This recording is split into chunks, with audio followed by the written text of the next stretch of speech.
किसान वीरों सत श्री अकाल। मैं प्रगट सिंह फसलों की जानकारी तो फसलों के विचों एक मेन फसल बासमती दी है जिहड़ी अपने काफ़ी ज़्यादा स्टेटां दे विच लगदी है इंडिया के, जिन्होंने GI टैग मिलिया होया। बासमती अपने देश की इज्जत बचाउण का काम करती है, अपने किसानां दा मनोबल उच्चा चुकण का काम करती है। इस फसल के मुतलक जिन्ने भी सवाल इंटरनैशनल आ जां नैशनल आ जिहड़े फसल के नाल भी जुड़े हुए आ, उहदा रेट किन्ना आउणा, किवें आउणा, किवें बासमती है जिहड़ी प्राइवेट खरीद तो बाद बाकी कंट्री के नाल जाती है। कई बारी पेमेंट का सिस्टम कोई स्टेबल नहीं हुंदा जां जिहड़े कारणा करके बासमती के रेट इफैक्ट हुंदे आ। बासमती दी रैपूटेशन इंटरनैशनल मार्केट में पैस्टीसाइड करके क्यों घटदी है, किद्दां उस ते काम हो सकता है। एक अवेयरनैस प्रोग्राम चलिया होया अबीडा वालों ते उन्हां दे एक एक्सपर्ट अपने नाल मौजूद आ। आपां उहदे नाल तुहानूं इंट्रोडक्शन करवा रहे हैं जिहड़े अपने नाल एक सटीक जानकारी। वीडियो थोड़ी लंबी होवेगी पर हर एक सवाल जिहड़ा तुहानूं जानना बहुत ज़्यादा जरूरी है तो उहदे आपां पूरा चानन पाउण दी कोशिश करांगे। सत श्री अकाल सर। सत श्री अकाल सर।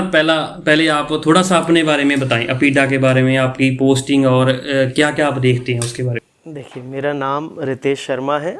मैं प्रधान वैज्ञानिक के पद पर कार्य कर रहा हूँ बासमती एक्सपोर्ट डेवलपमेंट फाउंडेशन में, जिसे कि बनाया है अपीडा ने। अपीडा क्या है मैं आपको सादा सी भाषा में समझाऊं तो खेती में, एग्रीकल्चर में जो कुछ भी हम पैदा कर रहे हैं, चाहे वो फल हैं, सब्जी हैं, अनाज हैं या दूध है, दूध से बने हुए पदार्थ हैं, या जो आपने फसल पैदा की उससे बने हुए पदार्थ जिन्हें हम प्रोसेस्ड फूड कहते हैं, इन सब की भारत सरकार की कंट्रोलिंग बॉडी है एक्सपोर्ट के लिए।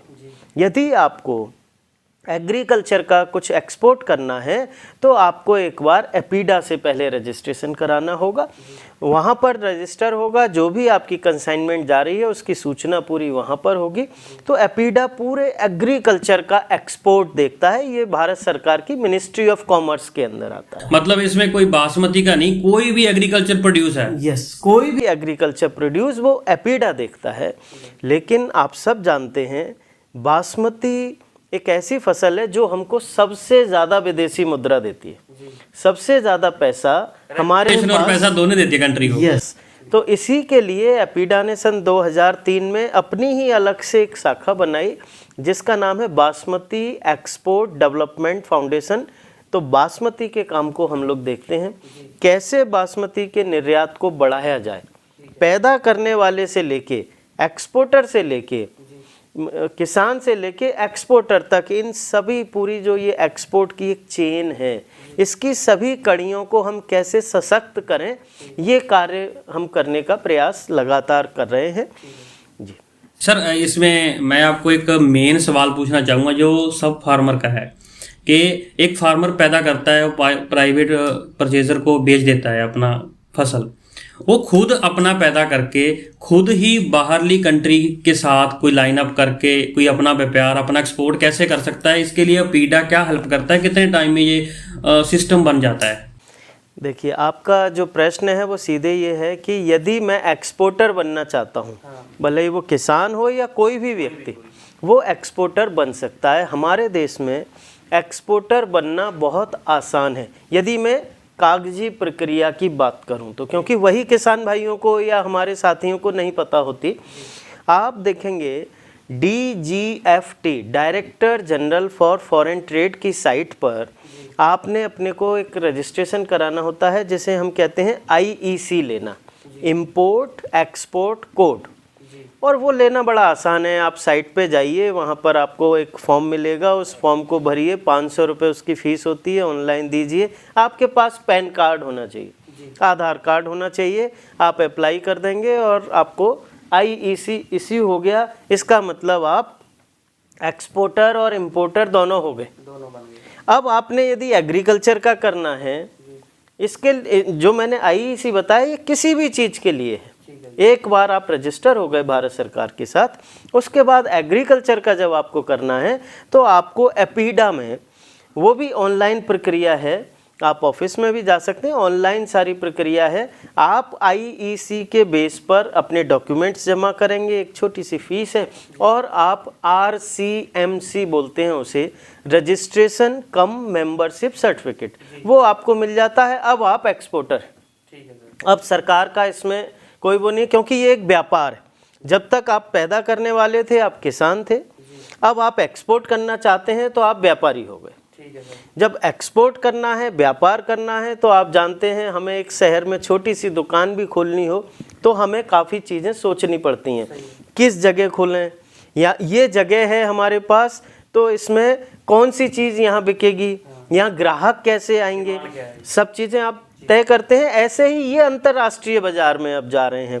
तो आपने जैसे बासमती की ही बात की, बासमती की यदि आप एक्सपोर्ट करना चाहते हैं तो यहाँ पर थोड़ा सा अंतर है। किसान धान उगाता है, पैडी उगाता है, चावल उसको मिल में बनाया जाता है, और हर व्यक्ति के पास तो मिल नहीं है। तो एक्सपोर्टर भी ऐसे ही हमारे 3 तरीके के होते हैं। एक वो हैं जिनके पास अपनी मिल है, सब कुछ है, तो वो आपने प्रोसेस करते हैं, यस। और दूसरे ऐसे हैं जिनके पास मिल नहीं है, आप किसान हैं, मिल नहीं है, लेकिन आपने किसी देश से कांटेक्ट कर लिया, आपको ऑर्डर मिल गया, आपने वो माल जो भी आपने बनाना है वो किसी की मिल में प्रोसेस कराएंगे, पैक कराएंगे और एक्सपोर्ट कर देंगे। तो हर देश की थोड़ी थोड़ी प्रक्रियाएं अलग हैं। आप देखेंगे पहले आपने जिस देश में भेजना है उसकी वो प्रक्रियाएं जाननी आवश्यक है कि भाई वहाँ पर जैसे फ्यूमिगेशन है, फ्यूमिगेशन किस केमिकल से किया जा सकता है वो आपको पता होना चाहिए। जब आप मिल में जाते हैं, प्रोसेस कराते हैं, उनके पास सारी जानकारी होती है तो वो आसानी से कर सकते हैं, लेकिन जानकारी करनी पड़ेगी, इंटरनेशनल स्टैंडर्ड के ऊपर काम करना। यस। और सबसे बड़ी जो बात है बासमती में, हर देश ने अपने पेस्टिसाइड्स के MRL फिक्स किए हैं। तो हमको यूरोप में देखना है तो वहाँ के जो पेस्टिसाइड्स हैं, जो उनके किस किस की क्या लिमिट है, और हमारा जो पैडी है, जो चावल है, उसकी टेस्टिंग करा के आपने ये देखना है कि हाँ ये उस देश में मान्य है कि नहीं। कहीं आपने भेज दिया उसमें पेस्टिसाइड्स के अंश हैं तो नुकसान हो जाएगा। तो एक्सपोर्टर बनना कोई मुश्किल काम नहीं है, बहुत आसान है, लेकिन व्यापार करने में आपको थोड़ा सा ध्यान लगाना पड़ेगा, हर तरफ सोचना पड़ेगा, ये भी देखना पड़ेगा कौन कॉम्पिटिटर है, ये भी देखना पड़ेगा कौन से देश में ज़्यादा मार्केट है। तो इस तरह से आप एक्सपोर्ट कर सकते हैं। सर आपने इसको बहुत अच्छे से एक्सप्लेन किया। इसके साथ ही मतलब एक और सवाल है कि चलो एक्सपोर्ट इंपोर्ट का तो काम एक समझ आ गया, अगर मैं फार्मर हूँ, मैंने खुद ही आपने पैडी को प्रोसेस करके छिलका निकाल के चावल को पैक करके अपने ही देश में अपनी सिटी में बेचना है, तो उसके लिए क्या सिस्टम है?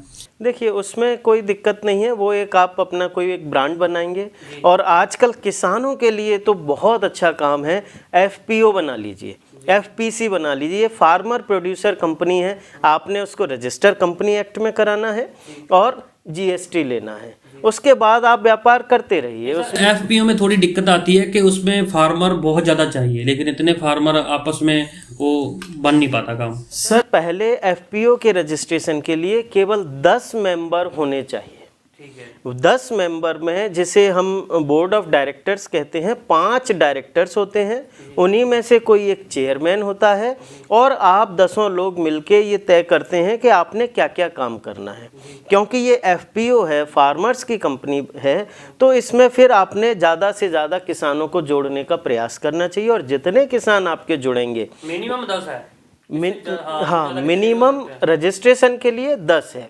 यदि आप FPO नहीं बनाना चाहते कोई बात नहीं, बहुत आसान प्रक्रिया है, आपने सिर्फ GST लेना है, क्योंकि ये फूड खाने की चीज़ है, तो इसमें FSSAI फसाई जिसे हम बोलते हैं, food safety standards of India, उसका सर्टिफिकेट लेना ज़रूरी है, क्योंकि खाने की चीज़ कहीं जाएगी तो वो कुछ निश्चित मानक हैं, उसी हिसाब से हमको तय करने पड़ते हैं। तो मुश्किल नहीं है, बहुत आसान प्रक्रिया है। अपना ब्रांड बनाइए, अपने गांव के नाम से बनाइए, अपने खुद के नाम से बनाइए, शहर के नाम से, जैसे आप चाहें ब्रांड बना के आप बेच सकते हैं। उसके लिए कौन सी गवर्नमेंट बॉडी है जो इसके साथ हमको ये टाई अप करना पड़ता है, लाइन अप करना पड़ता है, रजिस्ट्रेशन करना पड़ता है कि मैं जैसे धान का जो बासमती, मान लो कि बासमती का छिलका निकाल के उसका चावल मैंने मार्केट में देना है, मैंने ब्रांड भी रजिस्टर करा लिया, लेकिन उसकी टेस्टिंग कहाँ होगी, मैं ये कैसे समझा पाऊंगा लोगों को कि मेरे वाला ये इसमें जहर कम है जी, इसमें ऑर्गेनिक है, ये ऐसे समझा पाऊंगा? मतलब आपका कहना यह है कि उसमें पेस्टिसाइड्स के अंश हैं या नहीं है, वो मैं कैसे बता पाऊँ? अगर मार्केट में इसकी डिमांड है, समझ गए, मैं लोगों को पूरा करना चाहता हूँ, पूरा भी कर रहा हूँ, लेकिन ऑफिशियली स्टैंडर्डाइज उसको कैसे मैं मेंटेन कर सकता हूँ? देखिए, आप चाहे एक्सपोर्ट करें, चाहे आप एज ए फार्मर मंडी में ही बेचने जाना चाहें, और आप बड़े फार्मर हैं, आप चाहते हैं कि मैं ये तय कर दूं, ये बता दूं कि मेरे जो पैदा किया है मैंने उसके अंदर पेस्टिसाइड्स के अंश नहीं है, उसके लिए बड़ा आसान सा तरीका है। हमारे देश में कई सारी लैब्स हैं। बासमती एक्सपोर्ट डेवलपमेंट फाउंडेशन यानी कि हमारी खुद की भी एक लैब है। कहाँ पे सर ये मोदीपुरम मेरठ में लैब है। यहाँ सारी सुविधाएं, आप एक्सपोर्ट करना चाहते हैं तो भी DNA testing, quality testing, pesticide residue testing, heavy metal की टेस्टिंग, ये सारी टेस्टिंग है। और सबसे बड़ी बात ये है, ये जो लैब है ये इंटरनेशनली अंतर्राष्ट्रीय स्तर पर मान्य है। इसे हम बोलते हैं NABL एक्रीडेटेड लैब। जो NABL से एक्रीडेटेड हैं उनकी रिपोर्ट पूरी दुनिया में मान्य होती है। तो आप अपना सैंपल लैब में भेज सकते हैं, उसके एक नॉमिनल चार्ज हैं, हर टेस्टिंग का अलग अलग चार्ज है, जो कि आप हमारी एपीडा की साइट से भी देख सकते हैं, हमारे हेल्पलाइन नंबर से भी पता कर सकते हैं। और वहाँ से आपको जब सैंपल जाएगा उसकी एनालिसिस होगी और आपको एक रिपोर्ट मिल जाएगी कि इसमें क्या है। टाइम कितना लगता है सर? इस प्रोसेस में मैक्सिमम 7 डेज लगते हैं। आपका सैंपल जब हमारी लैब में आता है और रिपोर्ट देने तक ज़्यादा से ज़्यादा 7 दिन लगते हैं। वैसे हम दूसरे तीसरे दिन में रिपोर्ट दे देते हैं अधिकतर। सर, आपने इन दोनों विषयों के ऊपर बहुत खुलकर चर्चा की, लेकिन और एक सवाल इसमें ऐड करना चाहेंगे। किसान वीरो, ਤੁਸੀਂ ਵੀ ਬਾਕੀ ਵੀਰਾਂ ਦੇ ਨਾਲ ਸਾਂਝੀ ਕਰ ਲਿਆ ਕਰੋ। ਜੇ ਇਹੀ ਜਾਣਕਾਰੀ ਤੁਸੀਂ ਜਾਣ ਲਈ ਤੁਹਾਡੇ ਗਵਾਂਢੀ ਕੋਲੇ ਵੀ ਚਲੀ ਗਈ, ਸ਼ਾਇਦ ਤੁਸੀਂ ਇਕੱਠੇ ਮਿਲ ਕੇ ਕੰਮ ਕਰ ਲਓਗੇ।